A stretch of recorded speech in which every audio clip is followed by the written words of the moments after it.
Think your life is hard? You wouldn't last a single day in medieval times. Modern comforts have made us soft, and what medieval people dealt with daily would shock you to your core. Let's talk about medieval food. The stuff that would have you running back to the 21st century faster than you can say McDonald's. First off, forget everything you've seen in movies about grand feasts with giant turkey legs. For regular folks, meals were bland, boring, and often dangerous. Most people ate a diet that was about as exciting as watching paint dry. Peasants lived mainly on something called pottage, basically a sad, watery soup made from whatever vegetables they could grow, cooked in the same pot for days. It was the medieval version of Mom's mystery stew, except instead of hiding vegetables, it was hiding weevils and dirt. Bread was the main food for almost everyone, but it wasn't the fluffy, sliced stuff we enjoy today. Medieval bread was dense, dark, and often filled with all sorts of unwanted extras. The flour used was typically ground between stone wheels that would chip off into the mix. People back then had stronger teeth not from good genes, but from constantly chewing on what was basically rock-filled dough. Here's a terrifying fact. Much of the bread contained ergot, a fungus that grows on rye. Ergot poisoning caused hallucinations, burning sensations, and sometimes death. Some historians believe ergot poisoning may have contributed to witch hunt hysteria because entire towns would start hallucinating at once. Imagine thinking your neighbor is a witch when really your baker just needed to clean his equipment. Meat was a luxury for most people. When they did get it, it was often borderline rotten because there was no refrigeration. To mask the taste of spoiling meat, they used heavy spices, if you could afford them. Otherwise, you just held your nose and hoped for the best. The 5-second rule in medieval times was more like the 5-day rule. The worst part? You couldn't even wash down this awful food with water because drinking it would make you sick. Most water sources were contaminated with human waste and other nasty stuff. Instead, everyone, including kids, drank beer or ale. Not the strong stuff we have today, but a weaker version that was safer than water because the brewing process killed germs. One study found that the average medieval peasant consumed about 8 pints of ale per day. Children as young as 5 regularly drank ale with every meal. Medieval kids didn't need to fake IDs to drink. They needed them to get water instead. Fish was another common food, but usually preserved by drying or salting since fresh fish spoiled quickly. People living by the coast might get fresh fish, but for inland dwellers, fish arrived days or weeks old. The smell alone would knock you out. By now, your stomach is probably turning, which brings us perfectly to the next medieval horror. For the average person, going to the bathroom meant using a chamber pot, basically just a bowl or bucket kept under the bed. Once filled, you'd either empty it yourself or wait for someone to collect it. Where did they empty it? Usually right out the window and into the street below.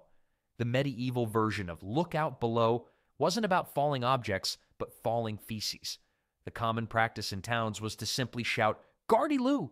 before tossing waste from upper windows. This warning came from the French phrase garde à l'eau, meaning watch out for the water. Of course, by water, they meant something far less pleasant. This practice was so common that in some medieval cities, the rule was that waste could only be thrown from windows after 10 at night. If you were lucky enough to visit a castle, you might encounter something called a garderobe. Essentially, a hole in a stone seat that dropped waste straight down the castle wall. In Dover Castle, archaeologists found a garderobe that dropped waste nearly 70 feet. Kings and queens might have had thrones, but their toilets were just holes with the draft. For those who couldn't wait to get home to their chamber pot, the options were grim.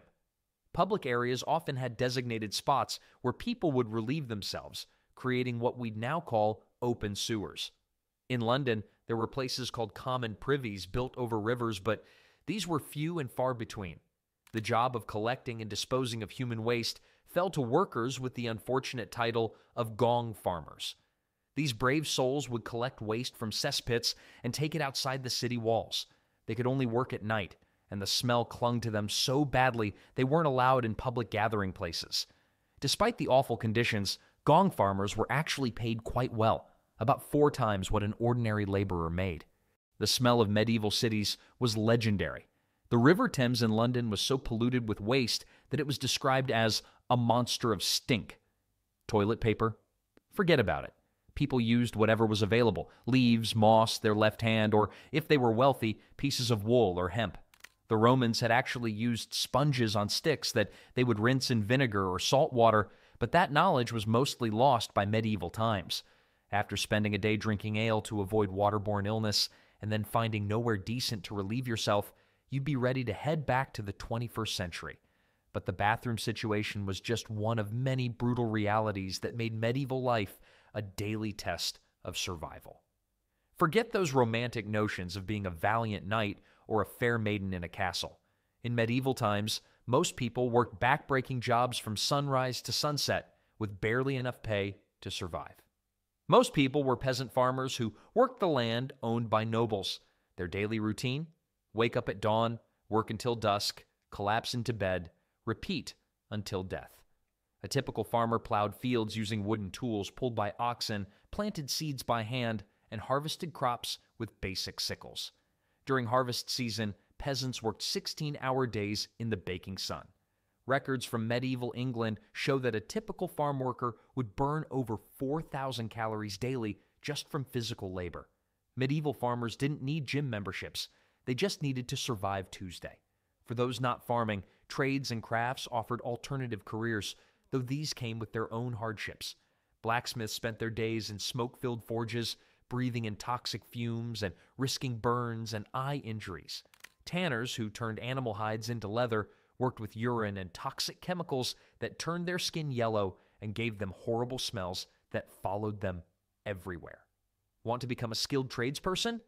Better start young.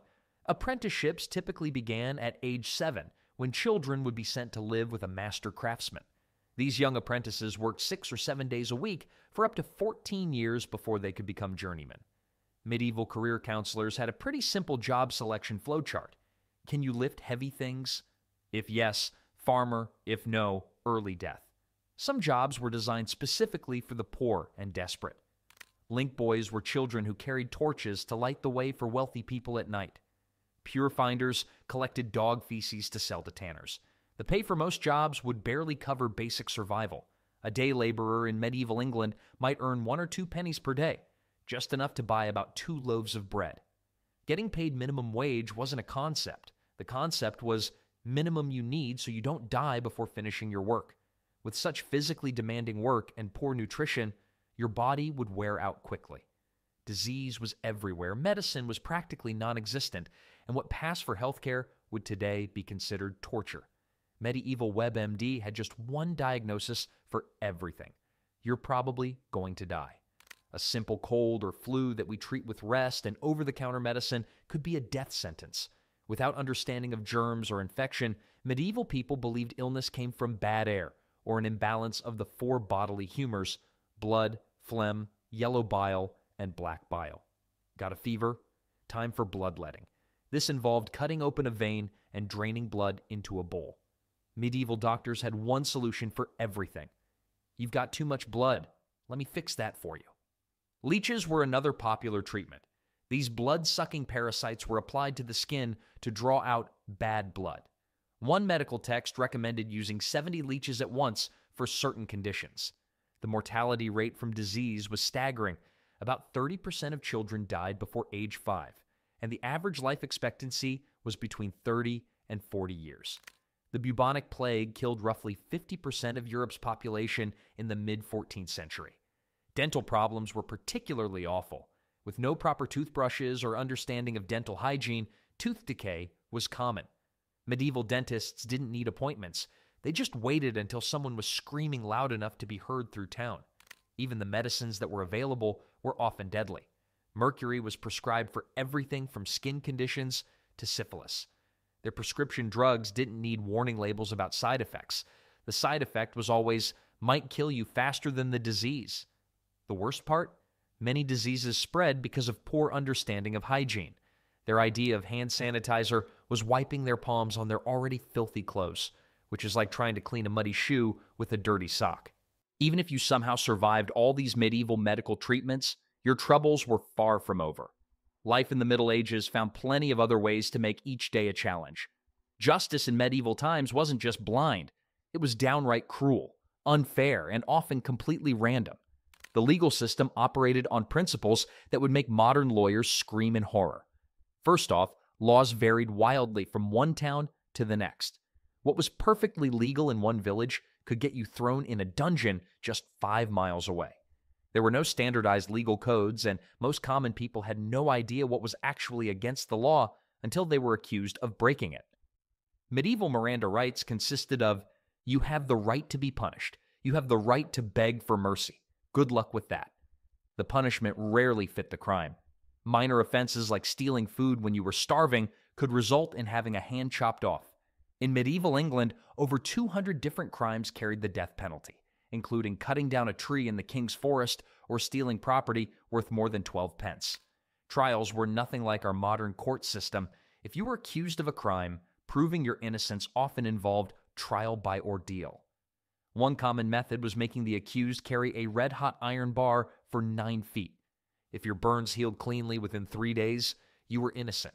If they became infected, which was almost guaranteed without modern medicine, you were guilty. Their version of a lie detector test was basically, let's see if God stops this painful thing from hurting you. Another popular method was trial by water. The accused was tied up and thrown into a river or lake. If you sank, you were innocent. If you floated, you were guilty and executed. The logic?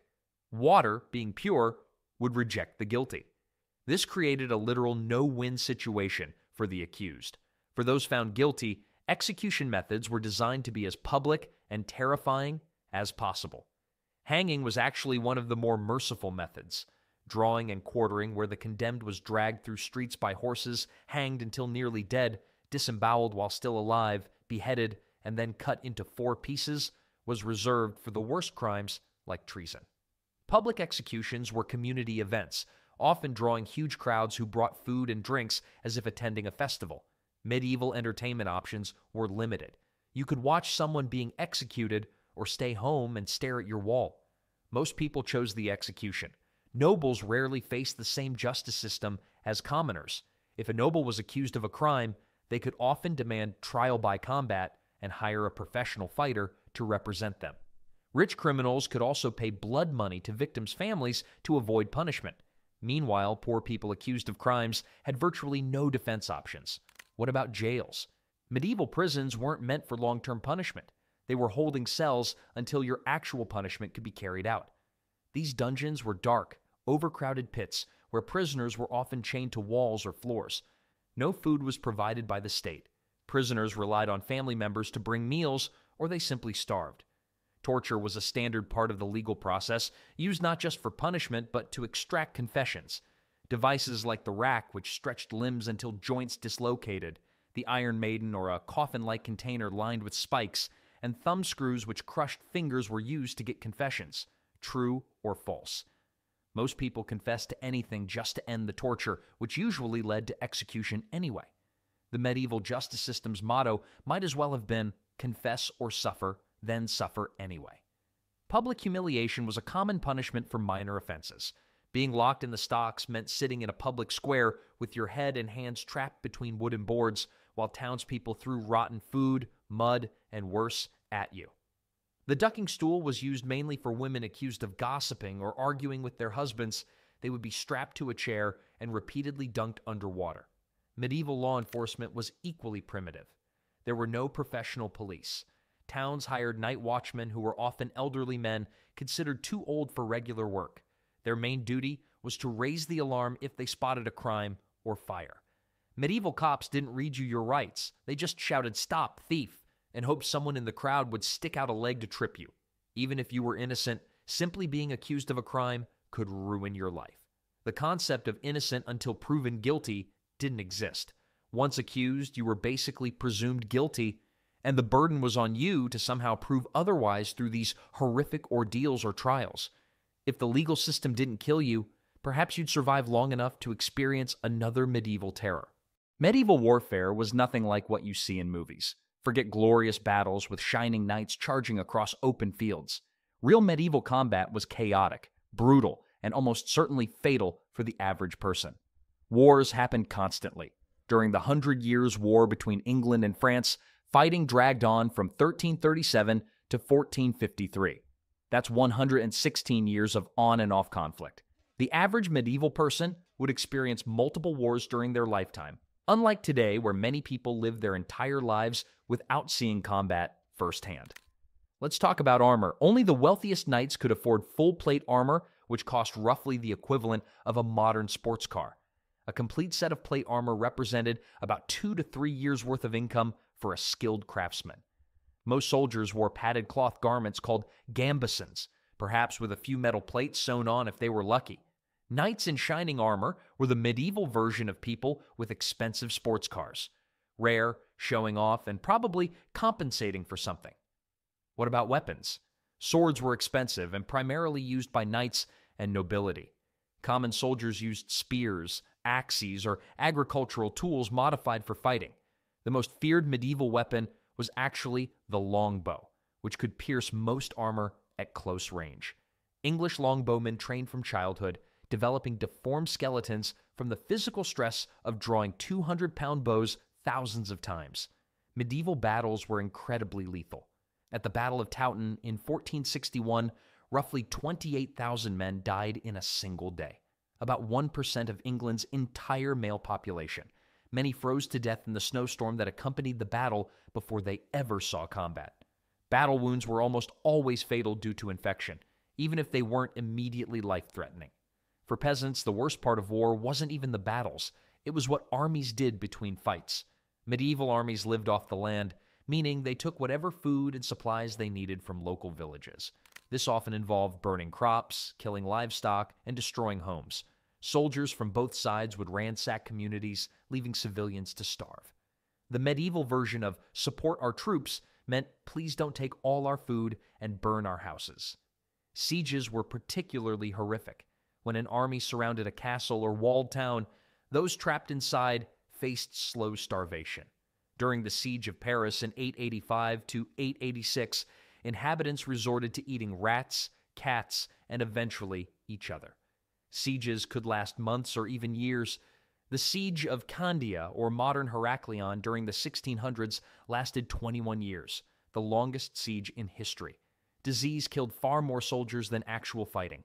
Armies created perfect conditions for illness, thousands of men living in close quarters with poor sanitation, limited food, and contaminated water. During the Crusades, European armies often lost half their men to disease before ever reaching their destination.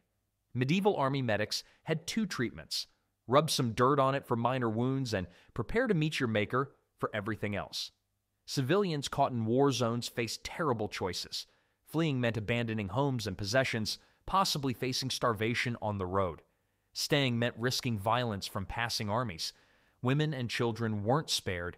Medieval chronicles describe entire villages being slaughtered regardless of age or gender. If somehow you managed to avoid getting drafted into these bloody conflicts, survived the roaming armies, and didn't starve from war-caused famines, you'd still have to endure the general misery of everyday medieval life. The smell hit you first. Medieval towns reeked of human waste, rotting food, unwashed bodies, tanning chemicals, slaughterhouse remains, and smoke from countless fires. Without garbage collection, trash piled up on streets or was tossed into the nearest river.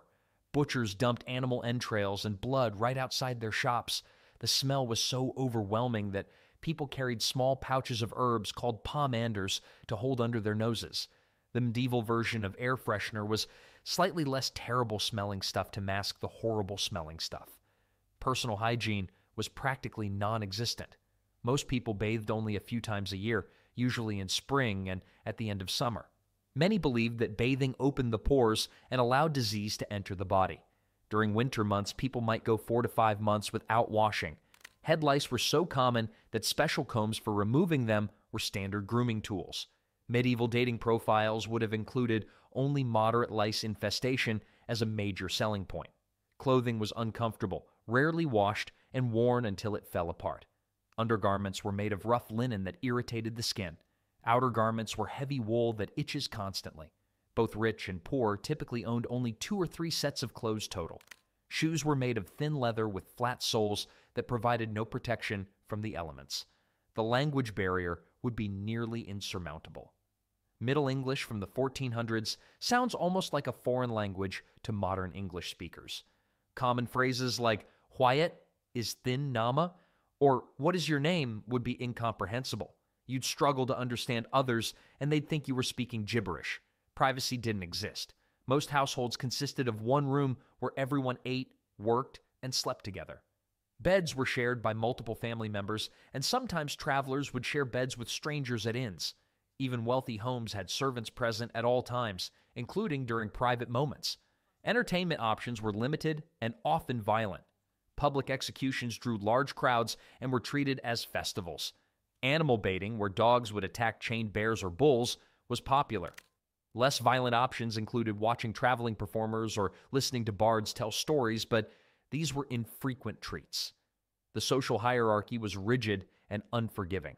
The feudal system meant everyone had a fixed place, and social mobility was nearly impossible. About 90% of the population were peasants who owned nothing and worked land belonging to nobles.